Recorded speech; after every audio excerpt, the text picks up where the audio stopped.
Coming up on Mountain News this morning, Governor Andy Beshear makes a visit to our region to announce some major development and flood relief efforts.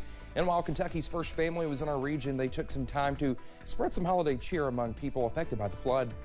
Dedicated to Eastern and Southern Kentucky, this is WYMT Mountain News This Morning.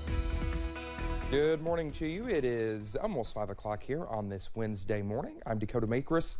Thanks for waking up with us, and it looks like we're playing musical news anchors this week because, I was working Monday, off yesterday, back today, off Friday. Brandon, it's really just your, I don't know how you can keep up with all the names you have to say. Listen, I didn't last week. Yeah, I know. Fortunately, I called Olivia Chass because I had three names going through my mind, Dakota, Chass, and Olivia, and it didn't work out that way. Listen, if you called me Chass, that's a compliment, so. There you go. All right, let's talk about what's going on this morning. It's a bit chilly out there, but still not too bad across our region. Temperatures still have several sensors out. I actually asked the Weather Service about that, and they're going to call and check with those airports this morning, see if they can figure out what's going on. But in the teens, 20s, and 30s right now across the region. 19 Ashland's one of the colder spots. Looks like 34 in Wise is the warm spot this morning. So again, a lot of 20s out there and close to 30. So a little extra on your coffee meter. Max warming needed as we head deeper to the forecast. And I can tell you this, deeper into the forecast, it's all going to be max warming needed because we're getting ready to get cold, and I mean brutal cold. Not today, though. Temperatures top out right around the upper 40s, close to 50. Mix of sun and clouds until this afternoon. Then more clouds start to build in. Tomorrow, one more nice day, and then the bottom drops out as we head into the end of the week. Dakota? All right, Brandon, thank you. Well, Governor Andy Beshear announced more help for flood victims in the form of housing yesterday. Well, the governor says a donation of land coupled with hundreds of thousands of dollars from the Team Eastern Kentucky Fund will jumpstart a new development project. Phil Pendleton has more on what the development will mean for flood victims. All right.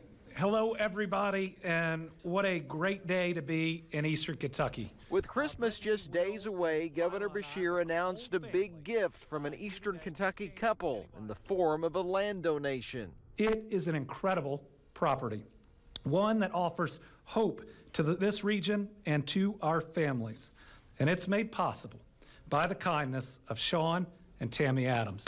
The couple is donating an initial 75 acres that could grow to 300 in the development. The Adams are recommending it to be called the Olive Branch Community, located near the Knott-Perry County line. It'll include homes, apartments, and recreational areas. Maybe even an elementary school, all surrounded by wooded areas so we don't lose that great outdoor space. Talk about the epitome of fulfilling Scripture. That's what the Adamses are doing here. They don't have to do this. It's because of their love of humanity and mankind and their neighbors that they're doing this. $600,000 from the Team Eastern Kentucky Fund will pay for 8 brand new homes in partnership with the Housing Development Alliance. Governor Beshear says there is also help coming for repairing homes damaged outside the floodplain. Total investment of this build will be $800,000. That'll repair 80 homes in the region. Beshear says similar announcements will soon be made for other counties impacted by the flooding. In Knott County, Phil Pendleton, WYMT Mountain News. Lawmakers say they will also work in the upcoming legislative session to come up with more assistance in housing. Well, before coming to Knott County, the Governor Beshear, the First Lady, and their kids were at Jenny Wiley State Resort Park in Prestonsburg.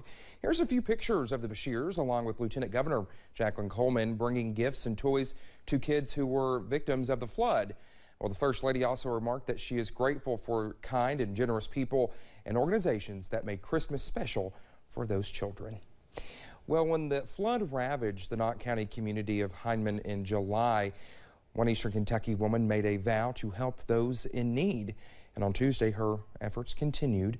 Volunteers with Kate's Food Tent set up a Christmas dinner giveaway in Hindman, handing out hot meals and family-style meals that can be enjoyed later this week. Santa even made an appearance to hand out toys to kids.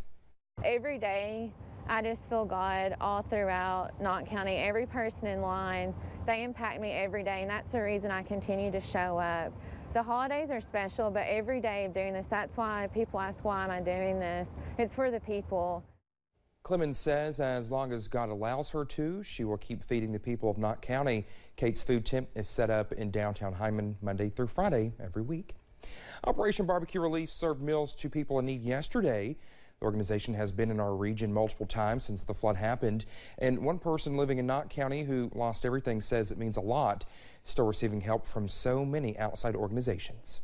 Well, where we're staying at right now it's real small, and it's real hard to cook and stuff. Operation Barbecue staff served hot meals and frozen meals for families to enjoy later. The staff says they served around 3,000 meals. Well, thank you so much for joining us, for getting your morning started here on Mountain News this morning. Coming up next, governors across the country try to brace their states ahead of the winter storm that's set to bring dangerously low temperatures. And we're coasting through another quiet day here as we head toward the official start of winter this afternoon, but that season will really get kicked up this weekend. I'll have the latest in about 3 minutes.